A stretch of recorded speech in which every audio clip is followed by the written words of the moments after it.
Vous l'avez peut-être rencontré dans la circonscription cet été. Il est de passage à la TVCO avant d'entreprendre la prochaine session parlementaire à l'Assemblée nationale. J'accueille Karianne Bourassa. Bonjour. Madame la députée, bonjour. Ça va bien? Ça va bien, merci. Comment a été votre tournée cette année? Cet été, vous avez annoncé que vous faisiez le tour? Beaucoup de pas. Je sais qu'il y a des gens à la maison qui calculent leurs pas. Moi, ça tournait autour de 10 000 par jour. Donc, on a visité les municipalités. Il m'en reste une à visiter. Ou ça dépend. Des fois, c'était des événements qui étaient organisés, justement, comme la rentrée scolaire. Je suis allée Notre-Dame-des-Monts, Saint-Aimé pour voir les jeunes. Parfois, c'était des événements, des festivals de musique, par exemple. Oui. Parfois, j'allais faire du porte-à-porte. Donc, j'ai rencontré les citoyens. Ça a permis de reconnaître les enjeux prioritaires. Bien, parlons-en, parce que votre premier ministre a avoué qu'il comprenait que les gens étaient mécontents du gouvernement duquel vous faites partie. J'aimerais savoir, est-ce que les gens vous en parlent, ça, pendant une tournée? Est-ce qu'on vient vous voir pour vous poser ce genre de questions-là? Quand même, oui. Ou faire les commentaires de « on est content, on n'est pas content ». Comment ça s'est passé? Bien, tout se dit, ça dépend du ton sur lequel on le dit. Donc, moi, je suis super ouverte, puis c'est ce que je veux entendre. Je veux que les gens me disent « qu'est-ce que vous voulez que je défende lors de la prochaine session? De quoi vous voulez entendre parler? Qu'est-ce qu'on devrait faire ou qu'est-ce qu'on devrait arrêter, parfois, de faire? » Mais c'est sûr que je demandais aussi aux gens, dans la circonscription, les enjeux principaux. Oui. Puis ce qui est ressorti, bien, assurément, on a parlé notamment de l'éducation, notamment avec l'école Laure Gaudreault qui sera construite, la nouvelle école. Oui. On a parlé, bien sûr, des conditions des professeurs. Il y a des gens qui me parlaient de l'hôpital de la Malbaie, ça revenait souvent. La 138, l'état de la 138 aussi. Donc, localement, il y a aussi des sujets comme ça qui reviennent. Dites-moi, parlons des dossiers locaux un peu. Oui. Là. Il y en a quelques-uns. D'abord, est-ce qu'on peut en parler d'une bonne nouvelle? Ça s'est bien passé à l'île aux Coudes cet été. Oui, oui. Puis... À quoi vous devez ça, pensez-vous? Colin, que j'avais hâte que les choses commencent à s'améliorer. Je mets tellement de temps et d'efforts, puis les gens de l'île le savent. Je suis allée plusieurs fois cet été. Je suis même allée là avec ma famille. Mais l'enjeu, c'est régler comment? La fiabilité des navires? Bien, il y a plusieurs choses. Déjà, on a annoncé, vous vous rappelez, 3 millions de dollars pour sécuriser le Svaneuil cet été, pour qu'il y ait donc tout le temps 3 bateaux, donc 2 bateaux officiels et un bateau si jamais il y a quelque chose qui ne va pas bien. Donc ça a assuré une certaine fiabilité. Puis effectivement, les bateaux qui sont maintenant en bonne condition aussi, il n'y a pas eu nécessairement d'intempéries liées à la météo. Donc c'est un facteur qui a fait que ça a quand même bien été. Il y a eu des arrêts, il y a eu un bris notamment sur, je pense, c'est le Svaneuil. Bon, on ne peut pas toujours y échapper, mais somme toute, les commerçants disent qu'il y a eu beaucoup plus de gens que les autres années. Je voyais justement la une du quotidien qui disait 100 000 personnes au mois de juillet. Oui, les gens d'île aux Coudes, en tout cas, cette année, semblent faire une très belle saison. Mais dites-moi, sur le dossier des quais, la fameuse réflexion des quais, le déplacement des quais, est-ce qu'il va y avoir du développement dans le courant de la prochaine année? 2026, vous vous rappelez? Donc, en 2026, on devrait... Je vous écoute. Oui, on avait annoncé, je crois, c'est en 2023 qu'il y avait une pause sur le dossier... de relocalisation des quais. Le DO, c'est le dossier d'opportunité, c'est ça. Donc, il y a en ce moment, la STQ fait un document où on dit qu'est-ce qu'on veut pour ce projet-là. Est-ce qu'il va y avoir déménagement des quais? Donc, il y a plusieurs facteurs environnementaux. Est-ce qu'il y a un BAP environnemental qui serait nécessaire? C'est quoi la construction pour la route? Est-ce que le statu quo est mieux? Cette année. Ça avait commencé. Oui. Et en 2023, ça avait été mis sur pause. Le temps, puis on avait dit qu'on reprendrait ça en 2026. Donc, en 2026, la STQ va reprendre ce qu'on appelle le DO, le dossier d'opportunité. Et là, il devrait arriver avec un document qui contient ces réponses-là, à savoir quelle option ou... L'option A, voici, mettons, ce que ça fait. L'option B, voici ce que ça fait. Est-ce qu'on peut avoir une décision avant les prochaines élections là-dessus? Pensez-vous que c'est possible? Il me semble que l'échéancier nous place... C'est assez serré. Là. Non, je ne pourrais pas m'avancer. Il faudrait vraiment demander à la STQ. Mais votre espoir? C'est sûr que j'aimerais régler le plus de dossiers possible, mais c'est des dossiers qui prennent du temps. Là, on parle de milliards de dollars en infrastructure. Vous vous souvenez, Greta Bédard, la PDG de la STQ, avait parlé de plus d'1 milliard. C'est de 2 quais en eau vive sur le Saint-Laurent. C'est quand même quelque chose. Parlons de l'hôpital, si vous voulez bien. On va tout de suite sauter à l'autre dossier. Du côté de l'hôpital, qu'est-ce qu'on doit s'attendre comme développement cette année, l'hôpital de la Malbaie? Et là-dessus, il y a beaucoup de gens, et c'est ce que j'entendais cet été, des gens qui me disent « on pense que ça se fera pas ». Alors moi, ce que je leur disais, c'est, je comprends l'inquiétude parce que c'est sûr que ça fait longtemps que les gens l'attendent. Mais en même temps, le montant a été annoncé, il a été bonifié parce que vous savez, l'inflation et les coûts de construction qui augmentent.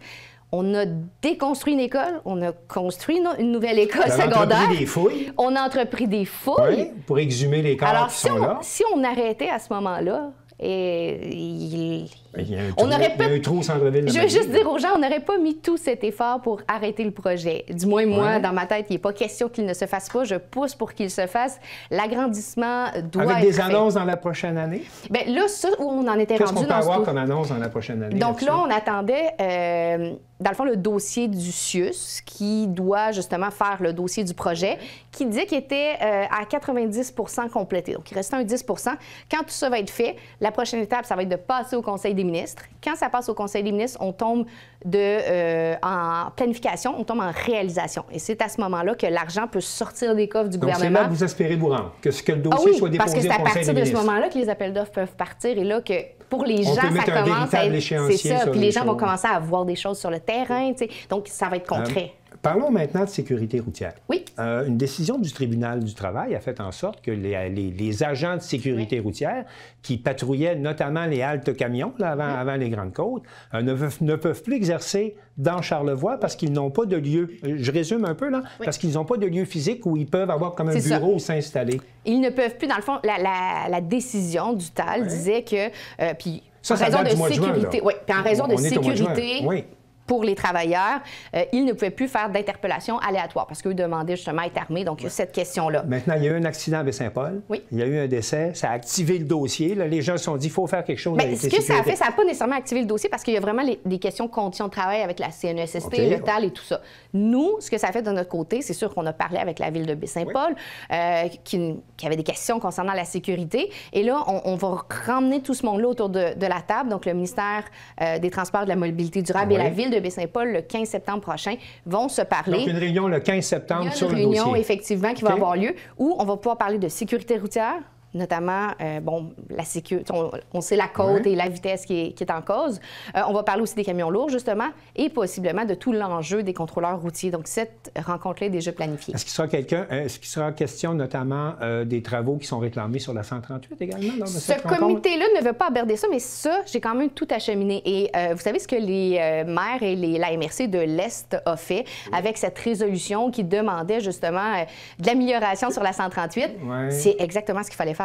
Parce que moi, de mon côté, j'arrête pas de pousser avec mes collègues et je leur dis, sur la 138, les boucles sont à refaire. Mais ça, dans le plan quinquennal d'investissement, pensez-vous être capable de l'inscrire, ça, les travaux sur la 138? Il y en a déjà. Il y a déjà, si vous regardez, il y a déjà plusieurs tronçons qui sont inscrits. Mais ça, ce sont les dépenses de programme, comme on appelle. À chaque année, il y a de l'argent qui est donné pour la rénovation. C'est ça. Il y a différents programmes qui existent. Il y en a qui s'adressent aux municipalités, il y en a qui s'adressent effectivement plus au MRC. Mais le message, c'est que c'est bien ce qu'ils ont fait, la résolution. Moi, je l'ai pris, je l'ai tout de suite envoyé au MTMD et on travaille déjà sur la 138. Il y a plusieurs, par exemple, inconnus dans la question.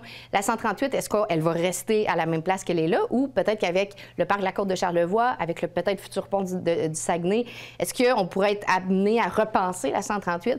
Moi, je pense que c'est des questions qui se posent selon les projets qu'on va avoir. Du côté de la 138, donc, à voir les projets à venir. Et de l'autre, réunion le 15 septembre là, pour la sécurité routière. Effectivement.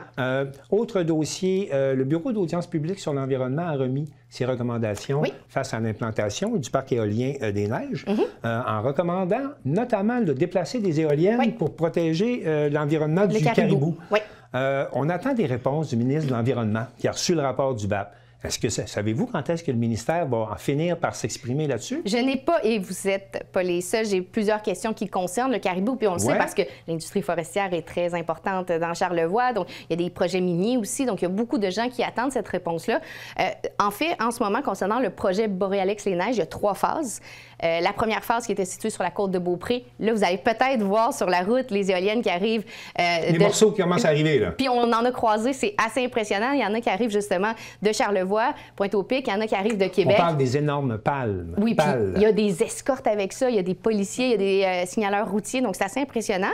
Donc ça, c'est déjà bien entamé. Donc les travaux sont entamés, mais on n'a toujours pas d'expression du ministre là, sur attendez, on les met où, les éoliennes? Ça, c'était le premier projet. La deuxième phase, parce qu'il y a plusieurs phases, la deuxième phase, c'est là que le BAP, en juin dernier, a remis son rapport. Et effectivement, il fallait en déplacer en raison du caribou. Donc nous, on est en attente, et ce projet-là est un peu sur la glace, mais sur la glace, est en attente de du plan caribou qui sera présenté par le gouvernement. Une impression générale, là, depuis que le premier ministre a annoncé un remaniement ministériel au mois de juin, on a l'impression que tout est au ralenti.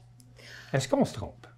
J'ai l'impression que les gens sont en expectative de qu'est-ce qui va nous arriver. Nous, c'est pas au ralenti, parce que c'est sûr que nous, on continue à travailler. Les réponses sont là, les gens continuent à travailler. Moi, c'est pas ce que je ressens, mais peut-être qu'assurément, il y a des gens dans les ministères qui pourraient y avoir un changement de ministre, mais les dossiers restent là. T'sais, un dossier ne va pas disparaître parce que le ministre change. Le BAB, tous ces documents-là, bien, si c'est un nouveau ministre, il va en prendre connaissance et il va donner sa directive. Donc, il n'y a pas de différence pour nous. Là. OK. Si le téléphone du premier ministre sonne, êtes-vous disponible? Ah, moi, j'irai là où mon chef veut que j'aille. Je pense que j'ai démontré que j'aime foncièrement les régions, j'aime foncièrement le tourisme, ma famille est importante. Donc, j'ai tellement de champs d'intérêt que j'irai là où il pense qu'il a besoin de moi. Mais dans mon rôle de député, moi, c'est ce que j'aime. Vous me voyez, comme j'ai dit cet été, j'ai fait la tournée de mes 27 municipalités. Je suis déjà bien occupée. Puis avec mon bébé qui a 10 mois aujourd'hui, aussi, je suis bien occupée. Alors, je vous souhaite la meilleure des rentrées parlementaires et une meilleure automne possible. Merci d'être venu nous voir. Merci.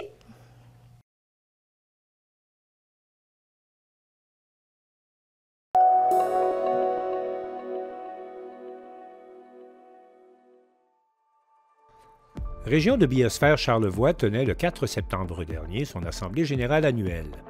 Cette corporation a pour mandat de veiller à ce que Charlevoix conserve son statut de région de la biosphère, reconnu par l'UNESCO, en mettant en place des projets structurants visant à protéger le territoire. Le principe de l'UNESCO, c'est de dire on donne un statut de région de biosphère à un territoire, on lui demande de répondre à certaines fonctions et on ne veut pas que ce statut-là soit galvaudé et que quelqu'un ait un statut sans répondre aux attentes de l'UNESCO.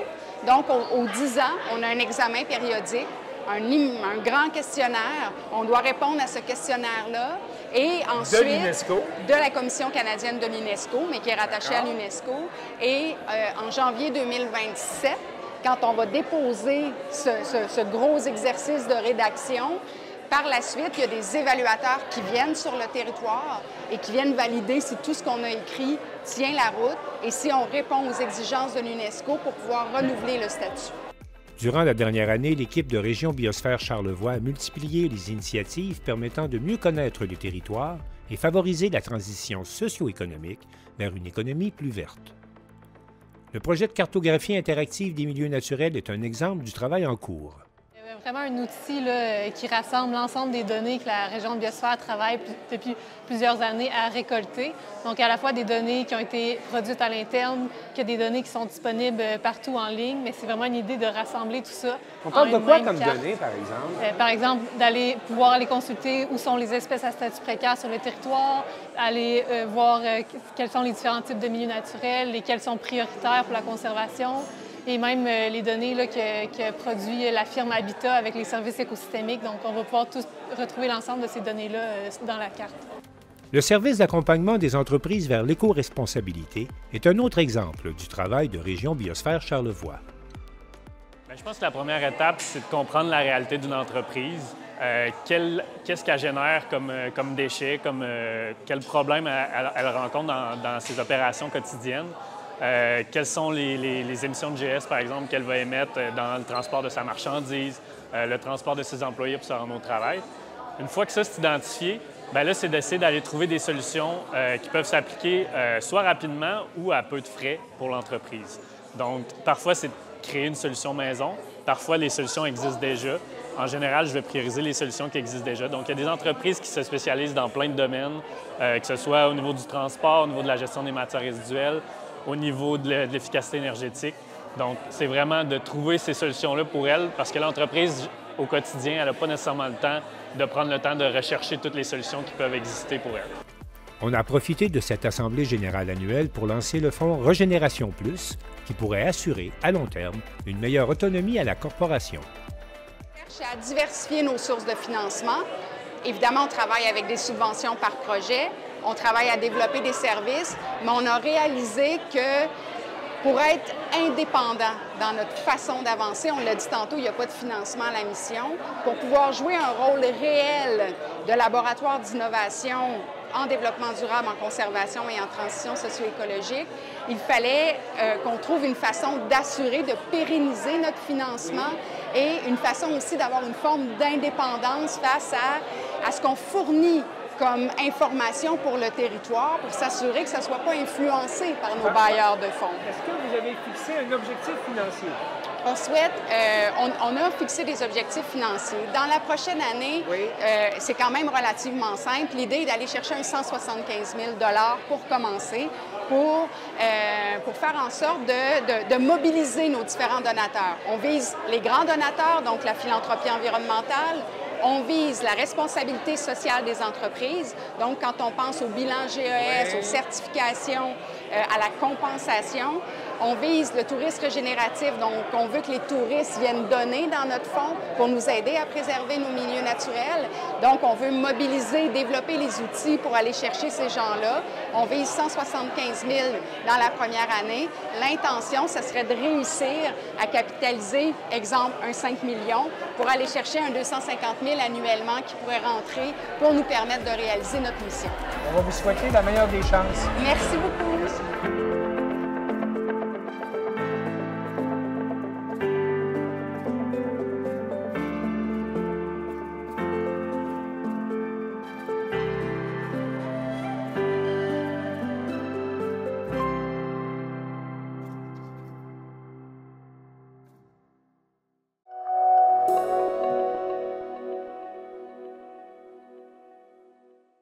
Le 19 septembre prochain aura lieu une journée nationale d'action contre la violence sexuelle faite aux femmes. Et j'en parle avec Alexandre Bouchard de CALAC de Charlevoix. Madame Bouchard, bonjour. Bonjour. Bonjour, bienvenue à TVCO. Pouvez-vous me dire en quoi consiste précisément cette campagne? En fait, la campagne Refusons l'inacceptable, c'est une campagne qui descend de notre regroupement national, donc le regroupement québécois des CALAX du Québec, qui regroupe vraiment plusieurs CALAX dans la région. Quelles activités sont prévues pour ce 19 septembre? Est-ce qu'il y a quelque chose de particulier, une invitation à la population? Oui, en fait, le 19 septembre va avoir lieu du côté de l'Amalbaie. On fait venir Accord Consentant, qui est un organisme communautaire de la région de Montréal. Eux viennent nous parler, en fait, un petit peu des limites par rapport à notre désir, le consentement. Donc, ça va être un atelier du côté de l'Amalbaie le 19 au soir et un atelier du côté de Baie-Saint-Paul le 20 dans la journée. Est-ce que vous pouvez m'en dire un peu plus long sur la thématique de l'atelier, les limites de votre consentement? Oui, en fait, ça va être vraiment un moment privilégié pour les femmes afin de s'explorer dans un endroit sécuritaire, en toute confiance, en toute confidentialité, de manière gratuite aussi, un moment de qualité. Et à quoi consiste l'activité précisément? Pouvez-vous m'en donner plus de détails? Ça va être vraiment un moment d'échange avec de l'animation. Donc, nous, on fait venir l'organisme Accord Consentant, qui est un organisme, en fait, qui a un petit peu les mêmes valeurs au niveau de l'accueil inconditionnel des femmes. Donc, ils connaissent vraiment bien le sujet qui vont venir nous animer cet atelier-là. La violence faite aux femmes est malheureusement un sujet d'actualité. On en entend souvent parler. Est-ce que vous avez des statistiques en ce qui concerne la violence qui est faite aux femmes? Oui, absolument. Bien, je pourrais vous dire que, en fait, 92 % des victimes d'agressions sexuelles sont des femmes. Donc, c'est encore un problème qui est vraiment genré. Ici, au Québec, une femme sur 3 a vécu une ou plusieurs violences sexuelles. Donc, ça va venir regrouper vraiment. Oui, 1 sur 3. Donc, c'est encore vraiment d'actualité.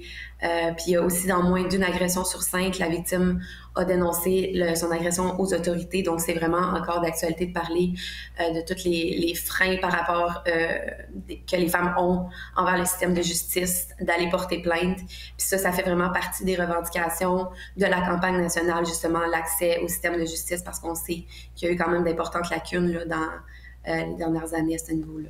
Oui, la campagne nationale porte certaines revendications. Là. Vous venez d'en mentionner une. Qu'est-ce que vous mettez de l'avant également comme revendication durant cette campagne? En fait, il y a un manifeste qui a été créé, qui est disponible vraiment sur notre site Web. Un manifeste, OK. Oui, on encourage vraiment la population à aller signer le manifeste pour démontrer leur soutien, à le partager, à en parler. C'est un manifeste qui est construit autour de 6 grandes revendications et qui amène aussi des actions concrètes pour agir contre les violences sexuelles, en fait. Ça fait qu'il y a une revendication sur l'accès à la justice. J'en ai parlé un petit peu, tous les freins par rapport à ça. il y a encore des attitudes discriminatoires, culpabilisatrices dans le système de justice, puis on voudrait en fait revendiquer une formation aux juges.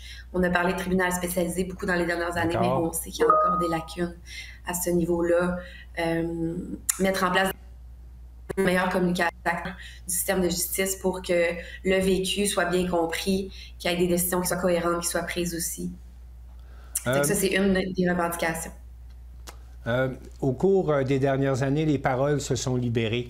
Les femmes ont pris de plus en plus la parole et ont de plus en plus soutenu les causes des femmes qui avaient été aux prises avec des violences. Est-ce que vous avez l'impression que, globalement, la situation s'améliore? En fait, je pense que oui, avec il y a cette vraiment... prise de parole, là, oui? Oui, au niveau de la prise de parole, je pense que c'est quand même plus libéré. Il y a moins de tabous, on a moins de tolérance, mais ça ne veut pas dire qu'il y a moins de violence sexuelle parce que en 2002, dans Charlevoix, on avait fait un sondage qui demandait un peu, on avait touché près de 500 femmes de tous les âges, en fait, qui nous ont dit, il y avait 44% des femmes répondantes qui déclaraient avoir vécu une agression sexuelle, puis c'est la même stat qu'on a obtenue en 2002. Donc, on s'entend que dans plus que 12-15 ans, il n'y a pas eu de changement au niveau des chiffres dans Charlevoix, au niveau des violences sexuelles, puis c'est la même chose au niveau national. Ça fait que oui, il y a plus de dénonciations, mais il n'y a pas moins de violences sexuelles. D'où votre invitation à participer à cette journée. Refusons l'inacceptable. Pouvez-vous nous redonner, s'il vous plaît, les dates et les moments des activités que vous proposez pour cette journée nationale?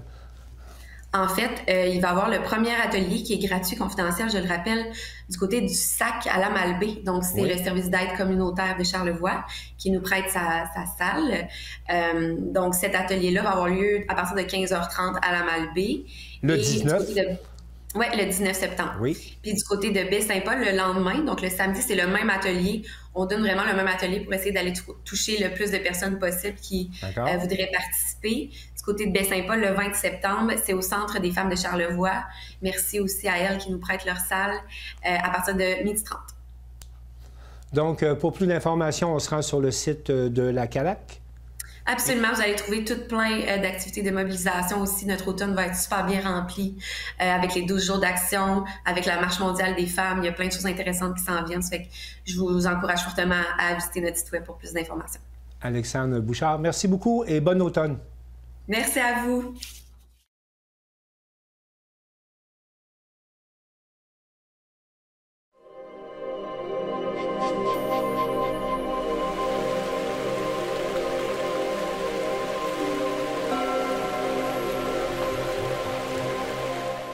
Nous tenons à redonner au Jardin son rôle central dans l'offre de Maison Mère. Notre réflexion a été la suivante. Dans notre vie agitée et tumultueuse, comment le site de Maison Mère peut devenir, avec le Jardin de François, pas seulement un lieu physique, mais une porte vers l'essentiel.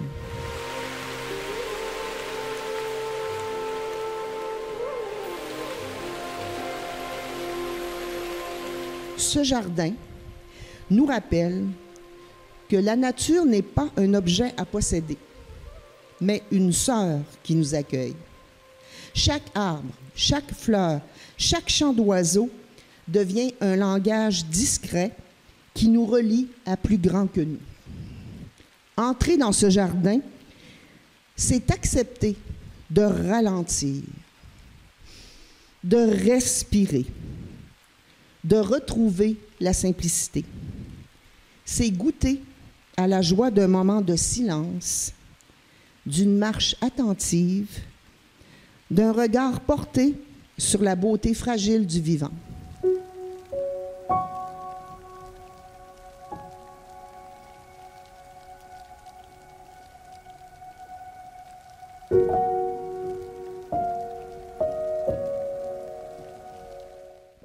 À l'exemple de saint François d'Assise, qui voyait dans chaque créature un frère ou une sœur, ce lieu nous invite à renouer avec une fraternité élargie, avec la terre qui nous nourrit, l'eau qui nous purifie, l'air qui nous fait vivre et tous les êtres vivants qui partagent notre maison commune, la terre.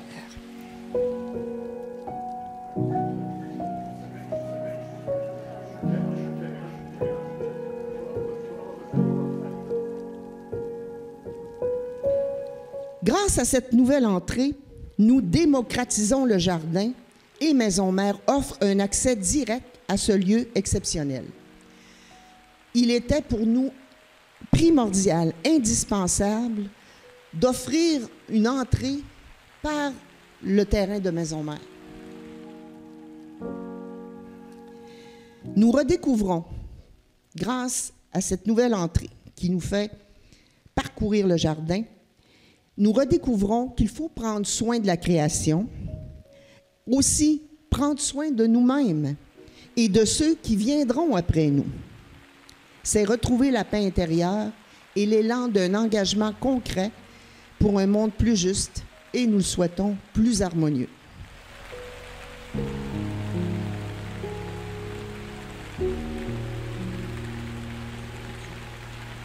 À toi, ma belle Isabella, à toi, je vais inviter à aller couper le ruban.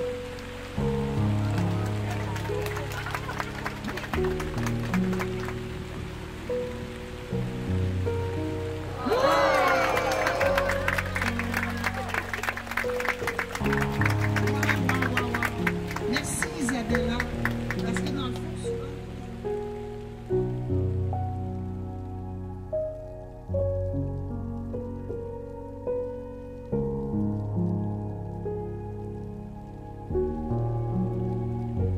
Dans cette phase 1 de cette nouvelle entrée, nous avons mis à l'honneur la statue de François et le loup de Goubillot.